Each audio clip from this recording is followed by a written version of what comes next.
And I'll say it again. I mean, if there was a time for Denver to have a get-right game, it was tonight. As it stands, as I start recording this, I do want to get an upload up, so I am going to kind of turn this into the post-game. There are 2 minutes to go as I begin recording this. Broncos winning 28-3. I believe this score will hold unless they go down for a touchdown here in the final 2 minutes. Very good chance they just kneel it out. A lot of good things, a lot of negatives, a lot of foot shooting by both teams. There's a lot going on in this game. If you have enjoyed my streams previously, if you enjoyed this episode of Crushin' It, then let me know by leaving a like. Let me know what you think of the Broncos' performance in the comments below. Let me know what you'd rate it. You know, you gonna give them a B? You gonna give them a B plus, A minus? Me personally, I'm feeling a B, and I'll get into those reasons soon. Now, offensively, here's what we got to talk about. And the stats aren't final yet. Obviously, Broncos still have the ball at this point. Absolute clinic of a running game for Denver. You've got J.K. Dobbins breaking the Broncos' 100-yardless streak of 38 games. Wild stat. I don't think anyone's done it since Latavius Murray at the end of 2022. After Nat Hackett got fired, so that's a long time to have no 100-yard rusher. So the Broncos certainly happy with that. RJ Harvey, as we speak, having himself a nice game as well. He's got the touchdown reception. Bo Nix has a nice little rebound game after some up and down starts to the year. He had a red zone interception that you easily could have avoided. I felt like there were a lot of better things that Nix could have done on that for sure. But alas, you know, Broncos have got a 500-yard night. When was the last time we saw an offense do that? They are kneeling the ball as we speak, so we will start recording this post-game show, and fuck it, we're gonna do it live. Broncos are kneeling this ball out. These stats are final. Let's talk about this goddamn offense. 500 plus yards of offense. When it's all said and done, it's probably gonna be like 512. Let's talk about it. Bo Nix having an absolute stunner of a game. I gotta refresh for the numbers here because I was behind. 29 of 42, 326, 2 touchdowns, the aforementioned interception in the red zone. And it was a great play by the Bengals linebacker, Demetrius Knight, I believe is his name, number 44. Just an outstanding play by Knight on that, just to not bobble that. But let's talk about this rushing game, man, and then we'll get into the receiving game. J.K. Dobbins goes 16 to 101, so I was wrong on the carries, right on the yards. Doesn't end up getting a touchdown, but that is okay. He breaks Denver's 100-yardless streak. Meanwhile, in relief, you've got RJ Harvey going 14 carries for 58 yards. That's still 4.1 a carry. It was a damn good game from Harvey as well, and we'll get into him again in a minute. Mims takes a 16-yard run to the house. Nix able to scramble around a little bit. Manages a touchdown himself. It was a 6-yard scamper, and then Adam Prentice, the fullback, number 46, able to get in on the action. He has a 4-yard carry that converted a first down for Denver. Meanwhile, in the receiving game, you've got a lot of different numbers going on. Game has officially ended. Let's do this speed round. Sutton 5 for 81 and a crazy touchdown catch that I made a short about earlier. Obviously, I can't show the footage. I would love to. Yeah, we're going to start quick firing some of this post-game stuff here. Marvin Mims, 6 for 69. Troy Franklin, 4 for 55. He had a crucial drop on 2nd and 20-something. The announcers were kind of bitching about Bo Nix and his footwork, saying he kind of ran up in the pocket. That throw was still perfectly dead in the bucket for Troy Franklin to catch, and it just sails through his hands. You know, physical reenactment here. It's over through the arms. Franklin absolutely fumbled on that, and I think this offense is still figuring out some kinks, which is crazy to say through week 4, but it's a Sean Payton offense. I get it. Doesn't quite feel like the chemistry is all there, and you know, I'm not gonna look too hard into it tonight because of how damn good the Broncos played and how damn good Bo Nix played, but my god, Bo Nix's number should have been fucking even better. And honestly, Franklin probably should have had 100 yards and a touchdown if he doesn't drop that ball. Sorry, my voice is kind of hoarse from all the commentary before this, but fuck it, we're doing it live. RJ Harvey's got 4 catches, 40 yards and a touchdown. It was just a nice little flick from Bo. Bengals sent the house. It was a 7-man blitz. Nobody picks up your boy RJ Harvey. Easy touchdown. Troutman's got 2 for 32. Engram finally makes an appearance after being out last week, 4 for 29. I don't think that signing is working out as good as many of us thought, and maybe I was a little overhyped when Denver signed Evan Ingram, my God. Tyler Bidet gets an 11-yard catch. Adkins is 2 for 5, so he's able to not end up in the negatives. He had a catch go for -2 on tight end screen. Denver called for some reason. Dobbins has a 4-yard catch, and then Brian got targeted at some point in the game. Defensively, my God, shut down some standout guys. You got Nick Benito goes sack and a half. JFM gets a sack, and then Cooper has got the other half to Benito. So it's really only a 3-sack game for the Broncos, but the pressure was there on Jake Browning all day. Now, no forced turnovers by the Broncos, unfortunately. Denver was really close to having a second turnover. Marvin Mims with kind of his second bobble. He's lucky that the rules are written the way that they are. Otherwise, that's a Bengals turnover, and that could have swung the momentum. The game was still 21-3, and that would have given the Bengals, prime position to go in, make that, and, at the very worst for them, a 12-point game if they go for 2 and don't get it. Likely an 11 or 10-point game, whatever they end up doing. Crawshaw had a 62-yard punt. It did go for a touchback, unfortunately, so it obviously only nets for 42. He averages 49.8 yards a kick. Good work from him. Now let's go look at these total numbers. There's a lot of good and a lot of shit that pisses me off. Broncos total yardage, 512, and I called it earlier. You gotta like the video for that. Whether you're watching this live or you're watching this after the fact, you gotta like for that. Okay, I don't give a fuck. 326 passing yards. Bo Nix, clean uniform today. No sacks allowed by the Broncos offensive line. 186 rushing yards by your Denver Broncos. 101 obviously coming from Dobbins, and then the rest being picked up by everybody. Refs were after the Bengals this time. It seemed like it on that first call, but I mean, like, every other call I feel like was justified after that. And maybe I wasn't, like, paying too close of attention to kind of where they called or where they showed on the replay.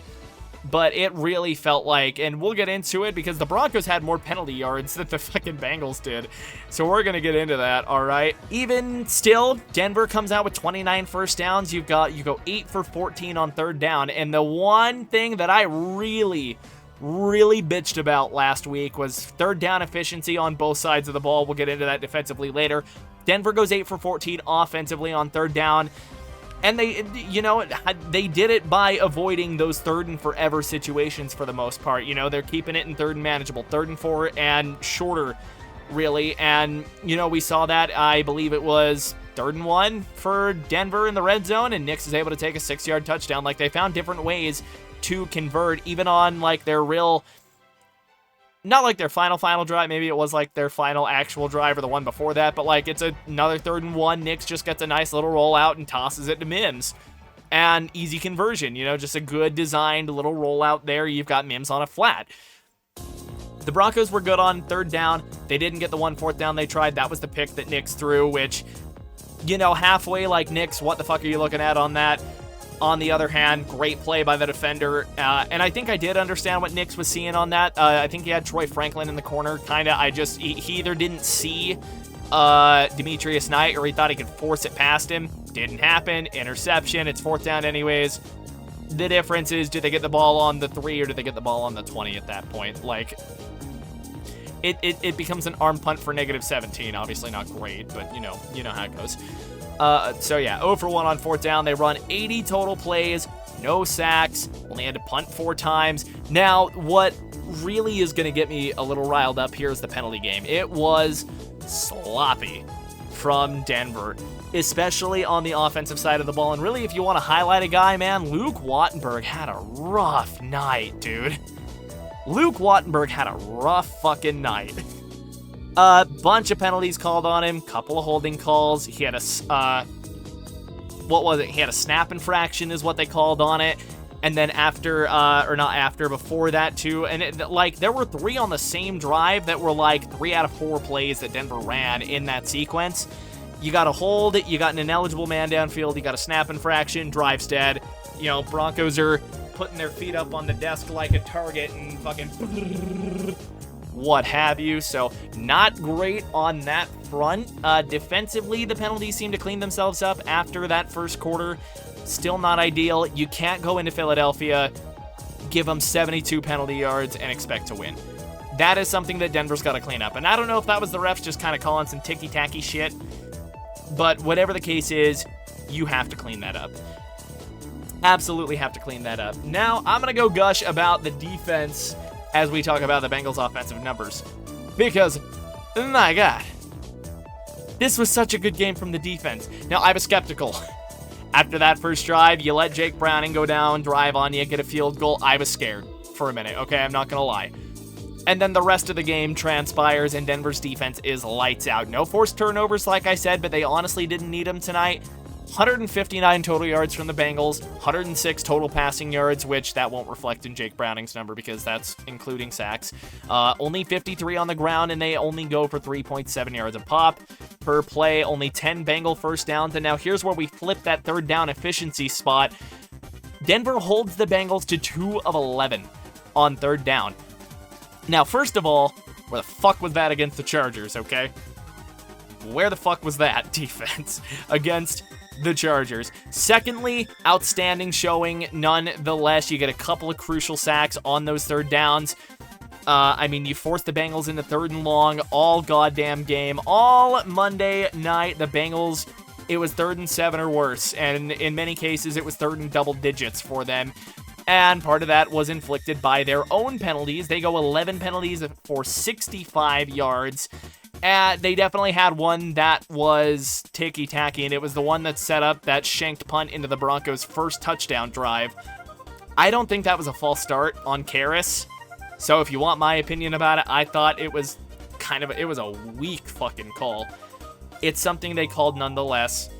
Bengal, and I mean, even then, it reduces your penalties to 10 for 60. So it's still a sloppy game by Cincinnati as well, on top of everything going wrong, on top of, going from Joe Burrow to Jake Browning. I mean, I was going to make some sort of comparison joke or something, but I honestly had nothing. Probably, Charlie Whitehurst to be here in the next 5 years or whatever. All he needs is a beard, and he can be the second coming of clipboard Jesus. Bengals only held the ball for 22 minutes. Broncos had it for 38. It was a ridiculously good showing from this Broncos defense. They kept making plays. They kept getting off of the field. And this is the type of momentum and the type of the game that the Broncos need to be able to play to beat Philadelphia. Obviously, Philly's a powerhouse, but I look at it this way. If Tampa can almost beat Philly, because Tampa made that game close, I definitely think Denver can walk into Philly. They're not going to blow Philly out by any means, obviously, but I think Denver can go into Philadelphia and steal a victory. Of course, I always have to believe in my team, and I do. I believe in this Broncos team, and really, if they can just clean up a couple of things. If you can clean up a missed catch that goes for 40+, I'm talking to Troy Franklin here. If you're Bowen, you can clean up the red zone turnover. You're gonna do fine.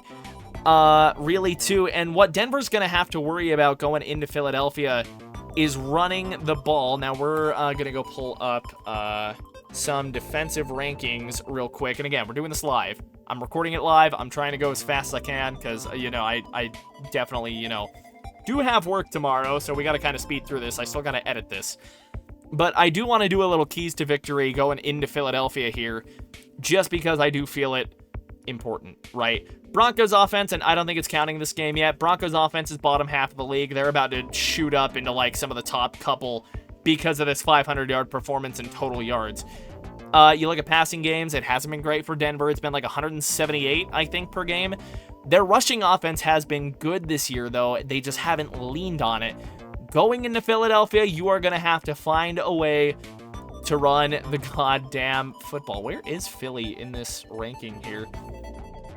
So, so Philly's defense, kind of average, a little below average, but we go look at the rushing yards per game by each team.